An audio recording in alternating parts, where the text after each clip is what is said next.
Assalamualaikum warahmatullahi wabarakatuh. Penjelasan mengenai Equity Report ACES dari tahun 2019 sampai tahun 2023. PT Asia Hardware didirikan pada tanggal 3 Februari 1995. Pada tahun yang sama, mulai beroperasi. Pada tahun 1996, PT Asia Hardware membuka gerai pertamanya di Tangerang yang menjadi tonggak awal perusahaan di sektor retail dengan konsep The Helpful Place. Namun, pada tanggal 7 Juni 2024, PT Asia Hardware mengganti nama menjadi PT Aspirasi Hidup Indonesia melalui rapat umum pemegang saham luar biasa. Kepemilikan saham ACES didominasi oleh PT Kawan Lama Sejahtera, Suharno, Terelisia Lucia, Masyarakat, saham Treasury, dan saham yang beredar saat ini sebanyak 17 miliar 150 juta. Model bisnis dan jenis industri. Pertama, wilayah operasional. ACES tersebar di seluruh Indonesia dengan lebih 340 toko. Toys Kingdom sebesar 71 toko di 23 kota dan 14 provinsi di Indonesia. Produk utama ACES mencakup alat perkakas, perabotan rumah tangga, dekorasi rumah, elektronik, dan olahraga. Produk yang dipasarkan dengan merek terkenal seperti Chris Bowl, Home Sweet Home, dan Chris, serta mainan anak-anak. Selanjutnya, aplikasi dan website ACES membuka gerai online yaitu Rupa-Rupa dan aplikasi Miss Aceh sebagai pilihan destinasi belanja baru untuk keluarga baru dimulai dari kebutuhan rumah, gaya hidup, dan serta hobi. Perekonomian global terus pulih secara perlahan dari dampak pandemi, invasi Rusia ke Ukraina, dan krisis biaya hidup. Namun, pertumbuhan masih lambat dan tidak merata. Dengan meningkatnya kesenjangan global, pertumbuhan global melambat menjadi 3% tahun 2023. Kondisi pemulihan penuh menuju tren sebelum pandemi akan semakin sulit dicapai, terutama di negara-negara emerging market dan negara-negara berkembang. Perekonomian di Indonesia 2023 diukur berdasarkan PDB atas dasar harga berlaku mencapai 20 sekian triliun dan PDB per kapita mencapai 75 juta. Di tengah disrupsi lingkungan global 2023 baik dari sisi rantai pasok, bencana alam, sektor keuangan, serta fragmentasi geoekonomi, perekonomian Indonesia relatif tangguh. Ketangguhan ini terlihat dari pertumbuhan permintaan domestik dan supply yang tercatat masih kuat hingga triwulan ketiga tahun 2023.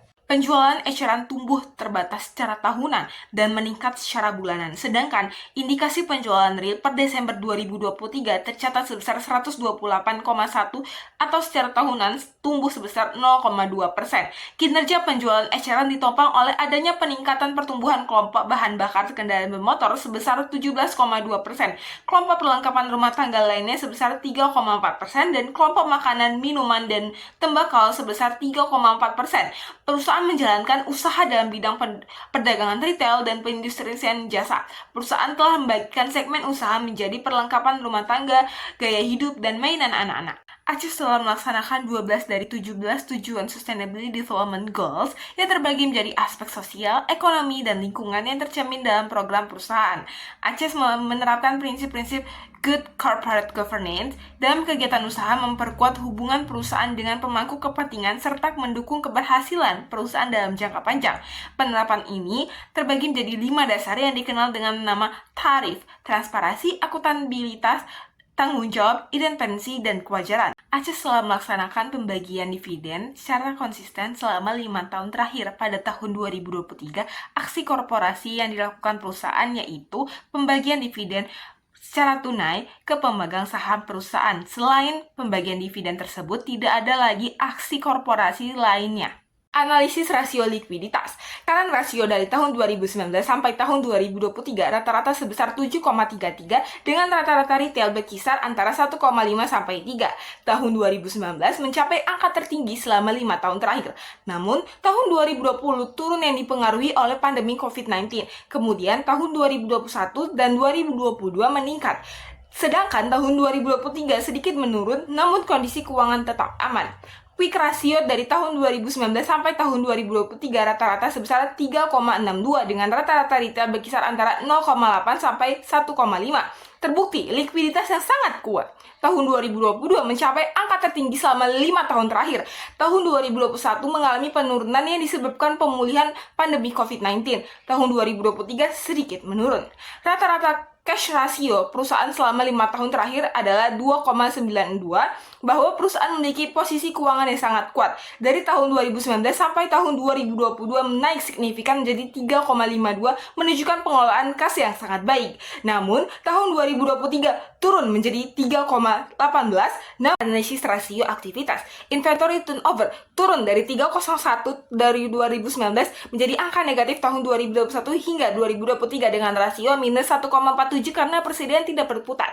Receivable turnover penurunan yang signifikan dari 129,47 tahun 2020 menjadi 84,28 tahun 2023. Tahun 2020 menjadi angka tertinggi karena efisiensi perusahaan dalam pengelolaan piutang. Fixed asset turnover pola fluktuatif selama 5 tahun terakhir. Tahun 2019 menjadi angka tertinggi karena efisiensi penggunaan rasio solvabilitas. Rata-rata DAR tercatat sebesar 0,22 menunjukkan struktur keuangan yang terjaga. Rata-rata DAR tercatat 0,28 menunjukkan proporsi utang terhadap ekuitas relatif rendah. Analisis rasio profitabilitas. Rata-rata GM yaitu 49,6%, efisiensi dalam menghasilkan laba kotor konsisten. Rata-rata OPM sebesar 14,2% karena kemampuan dalam mengelola operasional. Rata-rata NPM sebesar 11% karena menghasilkan laba bersih dari pendapatan secara konsisten. Rasio pasar selama 5 tahun adanya tren peningkatan yang stabil pada nilai buku perusahaan, kenaikan nilai aset yang tercatat. Rata-rata dividen payout sebesar 58% dari laba yang diperoleh kepada pembagian saham. Rata-rata DPS sebesar 26%, kebijakan pembagian dividen yang cukup. Analisis vertikal. Laporan laba rugi berhasil meningkatkan efisiensi operasional dan pengelolaan biaya selama 5 tahun. Penurunan beban pokok penjualan mampu mengelola biaya yang lebih efisien. Kontribusi laba kotor terhadap penjualan bersih meningkat tahun 2020.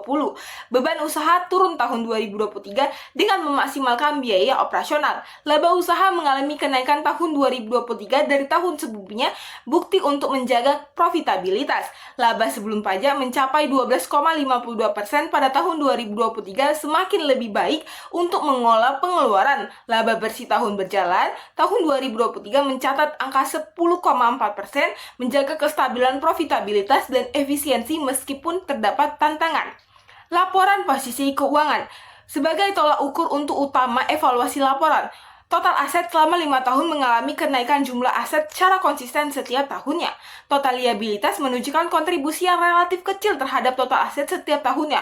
Total ekuitas memberikan kontribusi sebesar 79,79% tahun 2023, bahwa lebih banyak menggunakan modal sendiri dibandingkan modal utang untuk mendanai biaya operasional. Analisis tren. Laporan laba rugi menunjukkan dinamika kinerja keuangan selama 5 tahun terakhir. Laba kotor mengalami penurunan signifikan tahun 2020 dan 2021 karena peningkatan biaya. Penurunan laba usaha 2019 sampai 2022 adanya tekanan biaya operasional, sedangkan kenaikan 2023 sebesar 76,6%. Keberhasilan dalam mengontrol biaya. Penurunan laba sebelum pajak tahun 2020 dan 2021 berlanjut sebesar 858 miliar. Penurunan laba bersih tahun berjalan dari 2019 sampai 2022. Sedangkan untuk tahun 2023 mengalami kenaikan sebesar 8,7%, menunjukkan efektivitas strategi pemulihan perusahaan. Laporan posisi keuangan selama 5 tahun diantaranya. Total aset perusahaan selama 2019 sampai 2023 menunjukkan pertumbuhan yang moderat secara konsisten. Total liabilitas menunjukkan fluktuasi signifikan mencapai puncak tahun 2020 sebesar 171,93%. Total ekuitas menunjukkan tren yang stabil dengan sedikit peningkatan menjadi 117,77% tahun 2023. Meningkatkan ekuitas secara bertahap adalah strategi berfokus pada akumulasi keuntungan. VCV selama 5 tahun adanya fluktuasi yang dipengaruhi oleh faktor eksternal. Tahun 2019 tertinggi karena fleksibilitas finansial yang kuat sebelum pandemi. EVA tahun 2019 sampai tahun 2023 adanya fluktuasi. Tahun 2019 puncak kinerja 5 tahun terakhir. Financial distress menunjukkan zona aman dari tahun tahun 2019 sampai tahun 2023. Berikut di bawah ini pencapaian ACES selama tahun 2023. Rekomendasi buy pada ACES karena kinerja yang stabil dan positif, penurunan beban pokok penjualan dan beban usaha, peningkatan laba kotor dan laba bersih menandakan bahwa perusahaan mampu mengolah biaya dengan baik dan tetap kompetitif di pasar retail Indonesia. Saya memilih C&M menjadikan Forto dikarenakan fundamental perusahaan yang kuat, pemulihan industri hiburan pasca pandemi, dan prospek ekspansi yang jelas.